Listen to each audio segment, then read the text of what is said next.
आज आपण partnership final account exercise मधलं 3 नंबरचं उदाहरण या ठिकाणी घेत आहोत। त्या उदाहरणामध्ये रीना आणि आरती हे दोन पार्टनर आहेत। यांचा प्रॉफिट शेअरिंग रेशो हा कॅपिटल रेशो प्रमाणे आहे, म्हणून यांचं जे कॅपिटल असेल तो त्यांचा रेशो नाही हे ध्यानात घ्या। उदाहरणाच्या शेवटच्या ऍडजस्टमेंट मध्ये त्याचा उल्लेख आहे।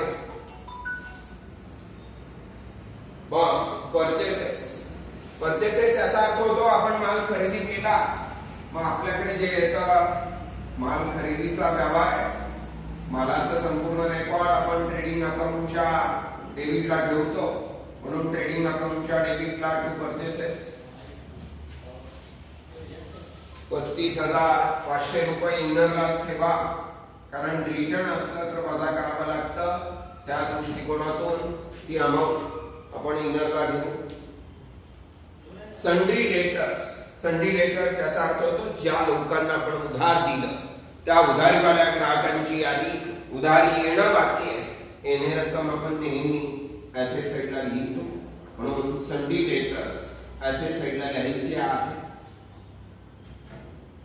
40,000 रुपये। सेल्स रिटर्न आपण ज्या लोकांना माल विकला होता त्याच्यातून काही लोकांनी आपल्याला माल परत आणून दिला, म्हणून सेल्स मधून ती रक्कम वजा करावी लागेल। सेल्स रिटर्न 1,000 रुपयाचा माल परत आलेला आहे, म्हणून 1,000 रुपये वजा करायचे।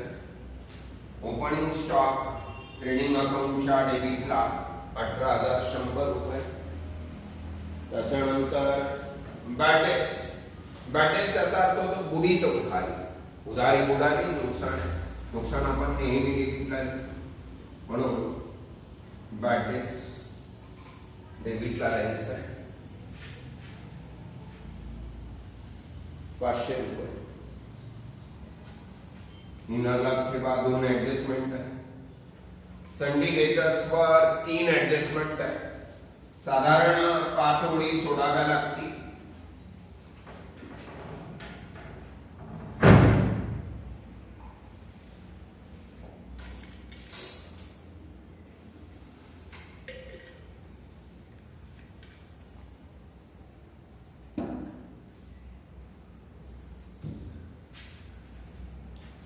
लँड अँड बिल्डिंग ही मालमत्ता असल्या कारणाने ऍसेट साइडला लिहायचं आहे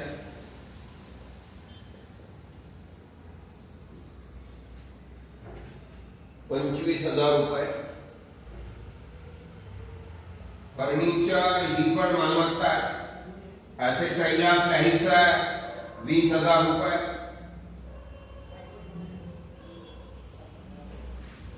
पुढे फर्निचर वर ऍडजस्टमेंट नाही आहे, म्हणून ती रक्कम बाहेर घेऊन टाका।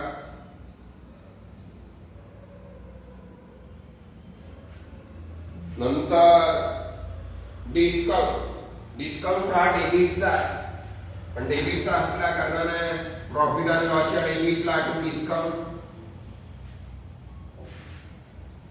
1,000 रुपये। आपण रॉयल्टी याचा अर्थ होतो उत्पादनाच्या संदर्भात जी जागा वापरली त्या जागेच्या मोबदल्यात उत्पादनाच्या प्रमाणात जागा मालकाला जे मानधन दिलं जातं त्या मानधनाला रॉयल्टीज असं म्हणतात, म्हणून ट्रेडिंग अकाउंटच्या डेबिटला टू रॉयल्टीज 700 रुपये।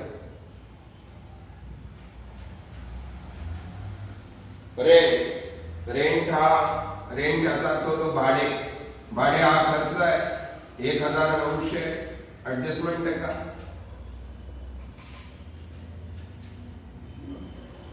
सॅलरी म्हणजे पगार हा ऑफिशियल माणसाला दिला जातो, म्हणून ऑफिशियली खर्च प्रॉफिट अँड लॉसच्या डेबिटला लिहितो 3,000 रुपये। ऍडजस्टमेंट आहे, इनर लॉस ठेवा. वेजेस, वेजेस याचा अर्थ होतो मजुरी. मजुरी हा पण खर्च आहे, पण तो उत्पादनाच्या संदर्भातील खर्च असल्या कारणाने ट्रेडिंग अकाउंटच्या डेबिटला लिहायचा. इन्शुरन्स हा पण खर्च आहे. इन्शुरन्स याचा अर्थ होतो विमा. विमा हा ऑफिशियल खर्चामध्ये मोडतो, म्हणून प्रॉफिट अँड लॉसच्या डेबिटला लिहायचं आहे 1500 रुपये. ऍडजस्टमेंट इनर लॉस ठेवा.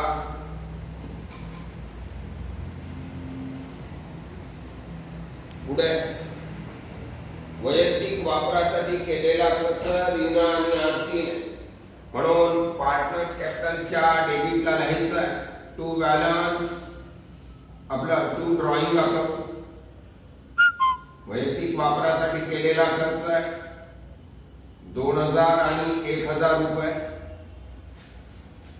त्याच्यानंतर कॅश ॲट बँक 11500. आपले बँकेत पैसे शिल्लक 11500 रुपये. कॅश इन हँड आपल्या हातात पैसे शिल्लक 2000 रुपये.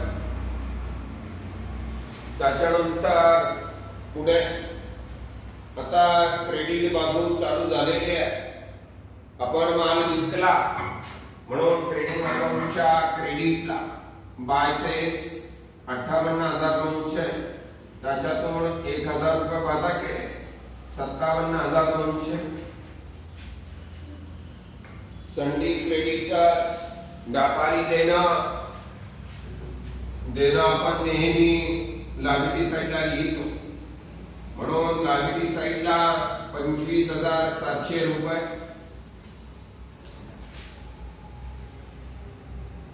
परचेस रिटर्न आपण जो काही माल खरेदी केला होता त्यातला काही माल खराब होता, तो आपण समोरच्या व्यापाऱ्याला परत पाठवून दिला.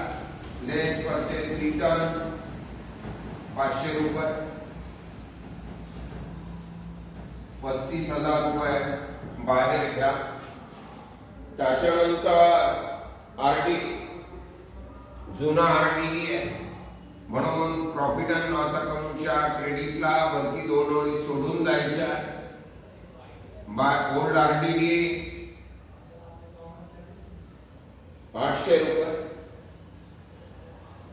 डिस्काउंट आपल्याला डिस्काउंट मिळाला हा आपल्या दृष्टिकोनातून फायदा. आपण नेहमी क्रेडिटला लिहितो, म्हणून 50 रुपये डिस्काउंट. प्रॉफिट अँड लॉसच्या क्रेडिटला लिहायचं आहे. बाय कमिशन सुद्धा आपल्याला मिळालं, हा पण आपला फायदा आहे. आपण नेहमी प्रॉफिट अँड लॉसच्या क्रेडिटला लिहितो, म्हणून 250 रुपये प्रॉफिट अँड लॉसच्या क्रेडिटला लिहिले. त्याच्यानंतर पार्टनर्स कॅपिटल अकाउंटचे बॅलन्सेस आहे. बाय बॅलन्स ब्रॉट डाऊन 50,000 आणि 30,000. कॅपिटल रेशो प्रमाणे सांगितलेलं आहे. त्यांचे जर 4 शून्य गायब केले तर कॅपिटल रेशो तयार होतो 5:3. म्हणून ज्या वेळेस तुम्हाला नेट प्रॉफिट वाटण्याची वेळ येईल त्यावेळेस त्यांना तो 5:3 या रेशो प्रमाणे वाटावा लागेल. आता उदाहरणार्थ ट्रायल बॅलन्स आपला पूर्ण झालेला आहे. आता याच्यानंतर आपण ऍडजस्टमेंट घेत आहोत. पहिली ऍडजस्टमेंट क्लोजिंग स्टॉक. ट्रेडिंग अकाउंटच्या क्रेडिटला बाय क्लोजिंग स्टॉक 22,000 रुपये. आणि दुसरा इफेक्ट ऍसेट साइडला द्यावा लागेल. आपल्याकडे माल शिल्लक आहे, शिल्लक रक्कम आपण नेहमी ऍसेट साइडला लिहितो, म्हणून ऍसेट साइडला 22,000 रुपये. ही झाली पहिले ऍडजस्टमेंट. म्हणून प्रत्येक ऍडजस्टमेंटचे 2 इफेक्ट होतात. क्लोजिंग स्टॉकचा पहिला इफेक्ट ट्रेडिंगच्या क्रेडिटला आणि दुसरा इफेक्ट बॅलन्स शीटच्या ऍसेट साइडला. अशा पद्धतीने त्याचे 2 इफेक्ट झाले. आता write off ₹900 for bad and doubtful debts 900 रुपये उधारी मिळते. मग संडे डेटर्स मध्ये लेस बॅटरी 900 रुपये.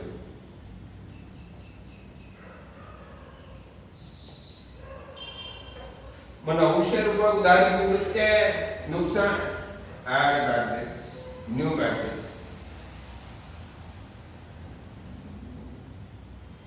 900 रुपये. आता त्याच्यानंतर पुढे त्यांनी सांगितलंय and create a provision for reserve for doubtful debts ₹1000. 1000 रुपये RDD reserve for bad and doubtful dates RDD 1000 रुपये. मग 39,100 मधून 1000 गेले 38,100 तुमच्याकडे शिल्लक राहिले. मग ऍड न्यू आरडीडी 1000 रुपये. मग टोटल झाले 2,400. त्याच्यातून लेस ओल्ड आरडीडी 800 रुपये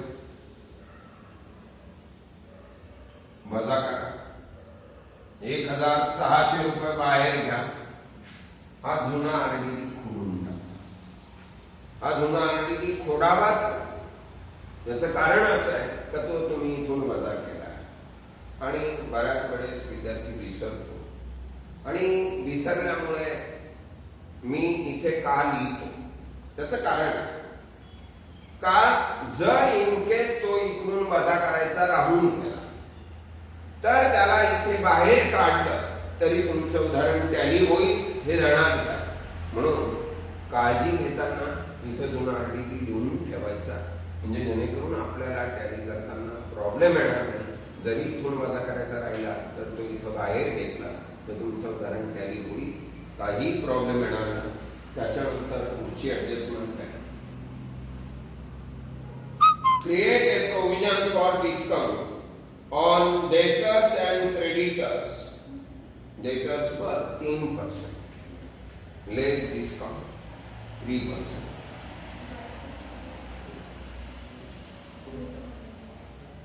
₹1,143 रुपये 38,100 वर 3%. 1,143 रुपये. मग 36,957 रुपये बाहेर घ्यायचे. मग 1,143 रुपये तुम्हाला डिस्काउंट द्यावा लागला. हा तुमच्या दृष्टिकोनातून खर्च आहे. खर्च आपण नेहमी डेबिटला लिहितो. डिस्काउंट ऑन डेटर्स 1,143 रुपये. पुढे 5% क्रेडिटर्स वर 25,700 वर 5% लेस डिस्काउंट 5%. 1,285 रुपये वजा होती. मग 24,415 रुपये. मग आपल्याला 1,285 रुपये डिस्काउंट मिळाला. फायदा आहे. फायदा आपण नेहमी क्रेडिटला लिहितो. Bye discount on creditors 1,285